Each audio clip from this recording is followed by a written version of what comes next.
C'est une affaire qui commence au moment du réveillon.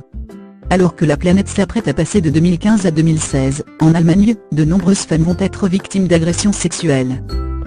Pour certains, ce sont les réfugiés et demandeurs d'asile qui sont les coupables.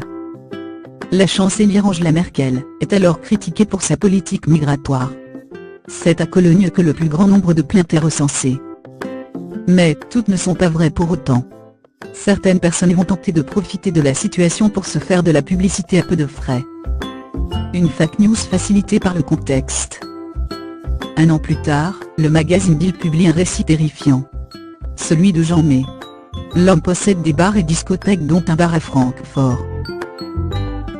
Il explique dans son histoire que 50 hommes arabes ont fait éruption et attrapé les filles qui se trouvaient sur place. Une femme présente sur place, nommée Irina, corrobore les faits. J'ai eu de la chance de porter des collants. Leur histoire fait rapidement la une partout dans le monde. Mais, peu à peu, des incohérences apparaissent.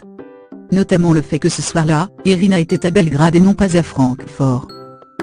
Le journal se voit obligé de présenter des excuses et le propriétaire de fermer son bar face à la pression populaire. Surtout, les deux individus doivent désormais faire face à la justice. Ils devaient comparaître le mois prochain pour avoir dénoncé un faux crime.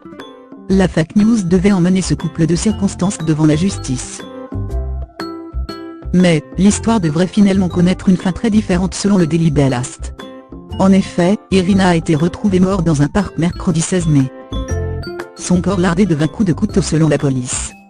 Jean May, le principal suspect, a été arrêté dès vendredi 18 mai. Selon les informations disponibles, il l'aurait tué pour une question d'argent.